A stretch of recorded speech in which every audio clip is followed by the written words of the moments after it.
Hello, everybody, and Dr. Kamali. I just wanted to say thank you so much for a spectacular semester.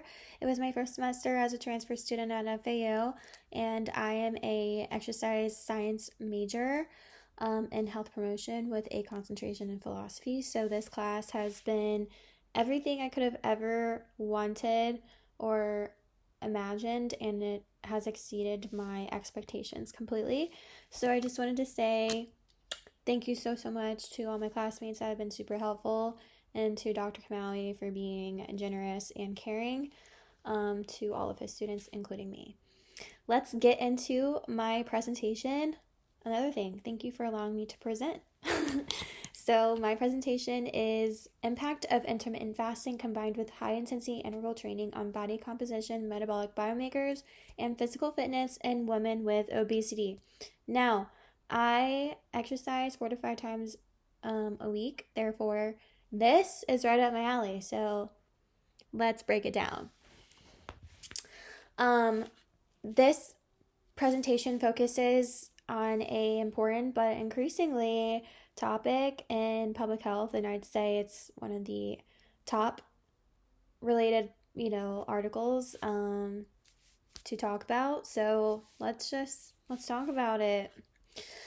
Obesity is considered one of the most significant chronic health challenges worldwide. Today, more than 2 billion people are affected by this, and having diseases such as cardiovascular disease, diabetes, osteoarthritis, and even certain cancers that will increase the symptoms of your obesity, and it's going to make everything just worse, right? So this research explores whether combining intermittent fasting, a very popular dietary strategy, with HIIT and one of the most effective forms of exercise can create more meaningful improvements in health. And why does this research matter? There are many nutritional exercise approaches available, and one of the biggest gaps in literature is understanding how intermittent fasting and HIIT work together in women with obesity, right? So, my hypothesis basically is, and this is the introduction, so this is what I just talked about on the other slide, but this is the obesity challenge. This is the slide talking about dietary interventions such as the intermittent fasting, caloric restriction, macronutrient manipulation, followed by the exercise interventions, high intensity interval training, resistance training, and then the aerobic exercise, which is spectacular. So this research gap basically combines effects of IF plus HIIT on muscle preservation and nitrogen balance in obese women, and that's unknown as of now. Okay. This is the hypothesis, which includes combining the HIIT preserves fat-free mass to a greater extent, maintain nitrogen balanced equilibrium, and then improves physical fitness and strength. Let's go into the methods and how I break down the calculations. So participants in this study found that it included 36 women with obesity averaging a BMI of 34 and an average of 32 years. Participants were randomly assigned into 3 groups: intermittent fasting plus exercise. That came out to about 15 women. Exercise only came out to 11, and then intermittent fasting, 10 women. This randomized design helps ensure differences seen between groups that are within themselves, and then impact of intermittent fasting. Body measurements included the body composition. Okay, so this is talking about the methods using the body composition body pod, nitrogen balance, which is through 24-hour urine testing, physical fitness tests, and dietary intake. The combination of measurements allowed researchers to examine not only fat loss, but also the metabolic changes and functional fitness. And the interventions, it was based off of the fasting group, and then that was 2 days of fasting per week, limited to 25% of energy needed, around 600 kcals. 6-hour eating window to 2 meals, 18-hour fasting period outside those meals. And then important fasting.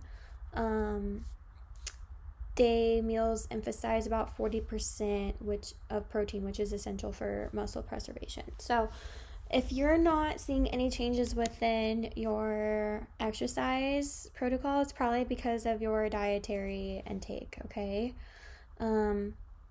Impact of intermittent fasting, there's a HIIT protocol. So got 3 sessions per week, 25-minute sessions, 70 to 85% of max heart rate, 9 exercises performed across 2 laps, supervised, by someone that knows a thing or two. You got health coaches out there, you got your personal trainers, whoever knows a thing or two, let them be a supervisor.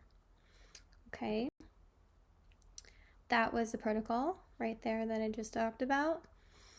And and that's important right there. So 18-hour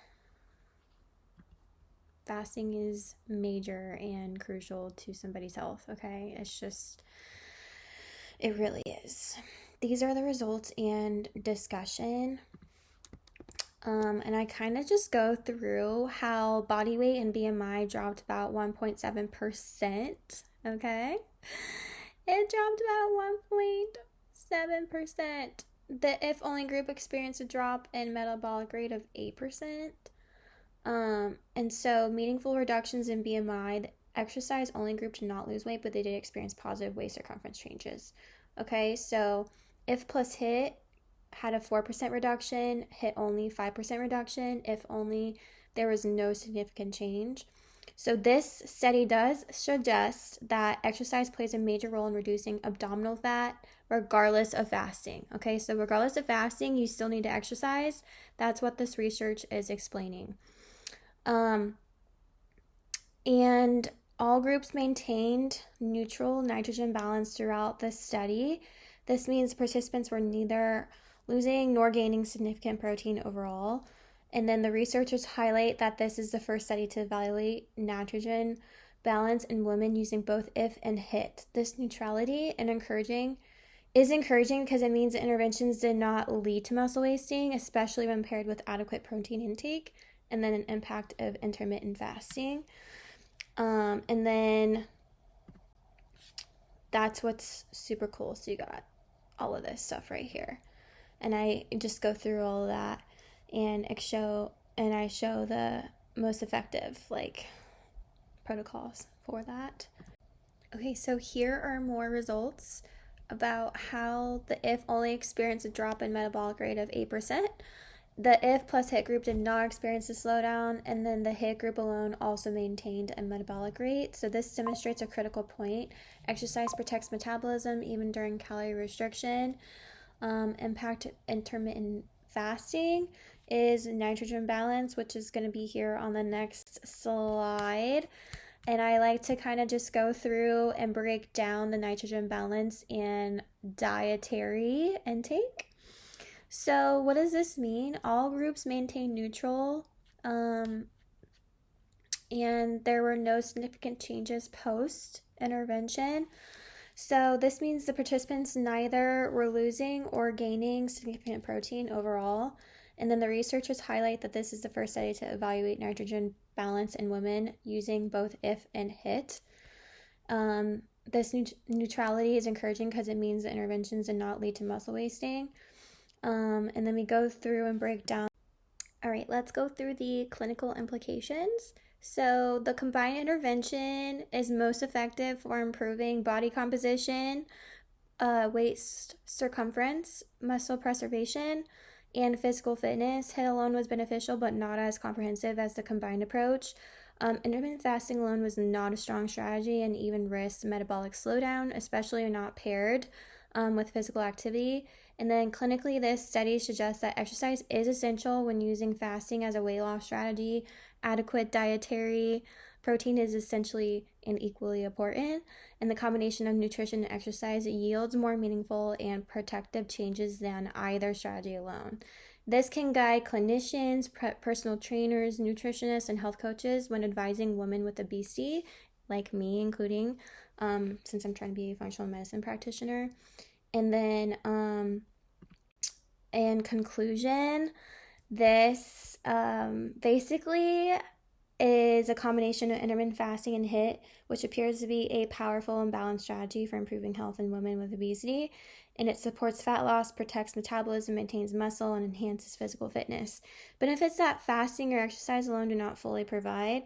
And this research highlights the importance of integrating both structured exercise and thoughtful nutrition when addressing obesity. Thank you all for listening and allowing me time to present my research, and I hope all of you guys enjoyed it and learned something. All right, enjoy the rest of this year, and cheers to another year in 2026. Bye.